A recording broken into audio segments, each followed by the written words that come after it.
अस्सलामुअलैकुम दोस्तों आज 20 सितंबर 2024। आप लोग बखूबी जानते होंगे कि हमारे देश की यानी उत्तर प्रदेश के बांदा की रहने वाली एक लड़की जिसका नाम शहजादी आज या आज के बाद किसी भी दिन उस लड़की को दुबई में फांसी दी जानी है, क्योंकि इस लड़की को एक बच्चे के मर्डर के जुर्म में दुबई की कोर्ट ने सज़ा सुनाई थी। और सज़ा की जो तारीख थी वो 20 सितंबर या उसके बाद की तय की गई थी। यूपी की बांदा की रहने वाली शहजादी ये आखिर दुबई कैसे पहुंची और आखिर इसका जुर्म क्या था, आइए जान लेते हैं पूरे किस्से को। दोस्तों, एक लड़की नाम शहजादी यूपी के बांदा की रहने वाली है। बचपन में तकरीबन 8 साल की उम्र थी। उस वक्त ये किचन में कोई काम कर रही थी कि अचानक खोलता हुआ तेल इसके चेहरे पर आ गिरता है और चेहरा बुरी तरह से झुलस जाता है, चेहरा जल जाता है। आखिरकार जो परिवार था, इस शहजादी का परिवार बहुत ज़्यादा गरीब था। उन लोगों के पास इस शहजादी के इलाज के लिए या प्लास्टिक सर्जरी वगैरह कराने के लिए कोई पैसा वगैरह था नहीं। इसीलिए शहजादी का जो चेहरा जल गया था उसको इसी तरह से अपनी ज़िंदगी काटनी पड़ती है। धीरे धीरे वक्त गुजरता जाता है, शहजादी बड़ी होती जाती है। जब शहजादी बड़ी हो जाती है तो वो सोशल वर्क वगैरह में इन्वॉल्व हो जाती है। उसका यही मानना था कि मैं धीरे धीरे करके इतना पैसा कमा लूँ कि जिससे मैं अपने चेहरे पर प्लास्टिक सर्जरी करा सकूं और उसकी भी शादी हो सके। धीरे धीरे पैंडेमिक का टाइम शुरू हो जाता है, कोविड आ जाता है। कोविड के दौरान जब सारी दुनिया अपने अपने घरों में कैद होकर रह गई थी, उसी वक्त में ये शहजादी सोशल मीडिया पर बहुत ज़्यादा एक्टिव रहने लगती है और इसी के साथ साथ इसकी एक उज़ैर नाम के बंदे से, जो कि आगरा का रहने वाला था, उससे इसकी दोस्ती हो जाती है। अब जब ये उस उज़ैर को अपने बारे में बताती है कि किस किस तरह से इसके साथ में ये ट्रेजेडी हुई, अब जब उज़ैर उसकी सारी कहानी सुन लेता है तो उज़ैर उससे बोलता है कि तुम टेंशन ना लो, मैं तुम्हें अपनी बुआ के पास दुबई भेज दूंगा। वहाँ जाकर तुम पैसा कमाकर और अपने चेहरे पर प्लास्टिक सर्जरी करा सकती हो। शहजादी के पास उज़ैर की बात मानने के सिवा कोई चारा नहीं था, क्योंकि इतना पैसा किसी भी जॉब में, किसी भी काम में मिलना मुश्किल था कि जिससे वो अपने चेहरे पर प्लास्टिक सर्जरी करा सके। उसने सोचा मैं दुबई जाऊंगी और दुबई जाने के बाद में जो मेरी कमाई होगी उससे मैं प्लास्टिक सर्जरी आराम से करा सकती हूँ। अब उज़ैर से दोस्ती हो चुकी थी, उस पर भरोसा बहुत ज़्यादा हो चुका था। तो उज़ैर की बात मानकर ये शहजादी 2021 में दुबई जाने के लिए तैयार हो जाती है। अब ये शहजादी तकरीबन 90,000 रुपये और कुछ गहने वगैरह लेकर उज़ैर के साथ साथ चल पड़ती है। उज़ैर इस शहजादी को दुबई की फ़्लाइट में बिठाने के लिए एयरपोर्ट तक जाता है और फ्लाइट में बिठाकर उसको रवाना कर देता है। अब जब ये शहजादी दुबई पहुंचती है तो इसको वहां जाकर पता चलता है कि इस उज़ैर ने अपनी जो बुआ के घर भेजा है, किसी जॉब के लिए नहीं बल्कि घर में नौकर की जॉब के लिए भेजा है।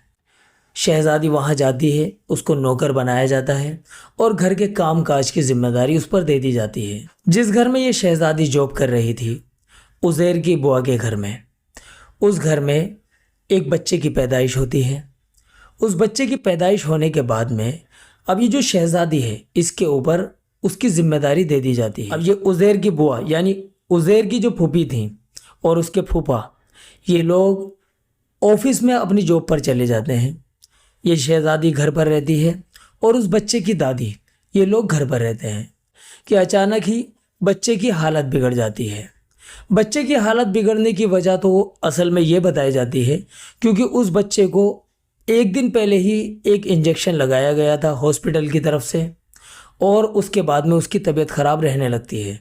लेकिन अगले दिन जब बच्चे की हालत ज़्यादा ख़राब हो जाती है तो ये जो शहजादी थी उस बच्चे की दादी के साथ में उसको लेकर हॉस्पिटल जाती है। हॉस्पिटल जाने के बाद में वहाँ जब उसको एडमिट कराया जाता है तो एडमिट कराने के बाद उसकी हालत और ज़्यादा ख़राब हो जाती है और अचानक ही उस बच्चे की वहाँ मौत हो जाती है। जब बच्चे की मौत होती है तो उस बच्चे के माँ बाप यानी इस उज़ैर के फूफा और फूफी, ये दोनों लोग हॉस्पिटल पर एलिगेशन लगाते हैं इस एलिगेशन के बाद में हॉस्पिटल वाले कहते हैं कि ठीक है, अगर आपको ऐसा लगता है हमारी गलती है तो हम बच्चे का पोस्टमार्टम करा देते हैं, जिससे कि दूध का दूध पानी का पानी हो जाएगा। लेकिन ये लोग जो पेरेंट्स थे उस बच्चे के, वो मना कर देते हैं और बच्चे की बॉडी को लेकर हॉस्पिटल से उसको दुबई में ही दफन कर दिया जाता है। अब धीरे धीरे वक्त गुजरता है और कुछ ही वक्त के बाद में ये जो शहज़ादी है इन लोगों से बोलती है कि मुझे वापस इंडिया जाना है, लेकिन वो लोग उसे इंडिया जाने को मना कर देते हैं क्योंकि उसका पासपोर्ट जो है उज़ैर के फूफा और फूफी के पास ही था। इधर ये बच्चे की मौत हो चुकी थी और इधर ये शहज़ादी अपने घर जाने की ज़िद लगा रखी। ये कहती है कि मुझे जॉब करने के लिए बोला गया था, ना कि घर में किसी की नौकरी करने के लिए। आखिरकार इधर एक बच्चे की मौत भी हुई थी और इधर ये शहज़ादी ज़िद भी कर रही थी। तो ये जो बच्चे के माँ बाप थे, उज़ैर के फूफा फूफी, इन लोगों ने उसको बहुत ज़्यादा बुरी तरीके से प्रताड़ित करना शुरू कर दिया। उज़ैर की फूफी ने इस शहज़ादी को मारा और उसको विदाउट ड्रेस करके उसकी एक वीडियो बनाई और उससे कहा कि अगर अब तूने हमारे बच्चे की मौत का अगर जो जुर्म कबूल नहीं किया तो ये जो वीडियो है सब जगह सर्कुलेट कर दी जाएगी और तुझे हिंदुस्तान में भी रहने लायक नहीं छोड़ा जाएगा। अब उसको बहुत ज़्यादा प्रताड़ित किया जाता है। आखिरकार इतना ज़्यादा उस पर जुल्म किया जाता है कि वो मजबूर होकर और साथ ही साथ अपनी इज्जत और आबरू की फ़िक्र करते हुए वो इस जुर्म को कबूल कर लेती है।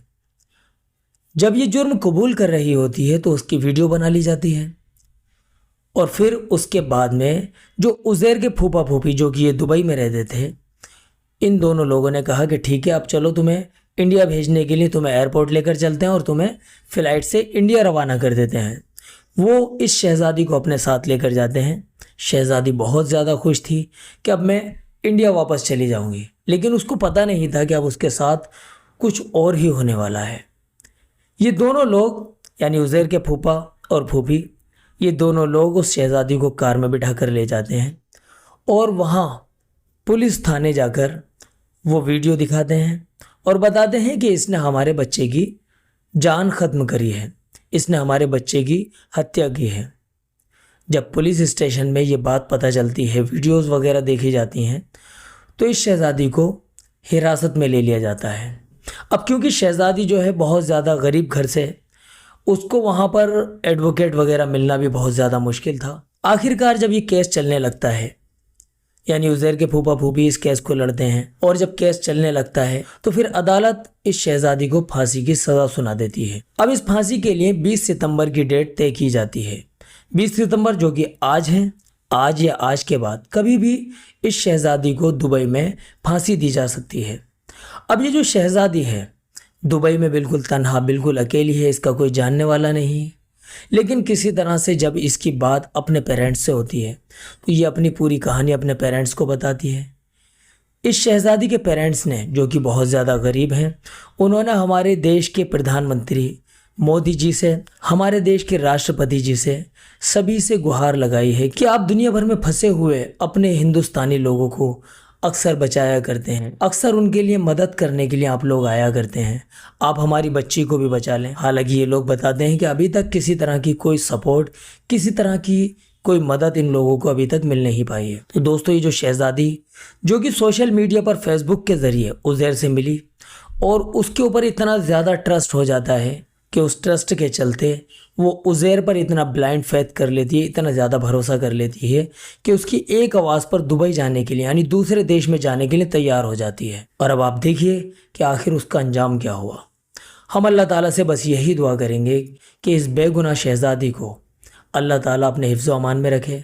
अल्लाह ताला इसके लिए कोई ऐसा फरिश्ता वहाँ पर उतारे जिससे कि इसकी फांसी की सज़ा टल जाए और ये बाइज़्ज़त उस जगह से रिहा होकर अपने घर पर आ जाए। दोस्तों, सुनने में ये भी आया है कि इस उज़ैर ने अपनी फूफी से यानी इस शहज़ादी को दुबई भेजने के एवज़ में 1.5 लाख रुपए लिए, यानी 1.5 लाख रुपए में अपनी फूफी को इस शहज़ादी को बेच दिया।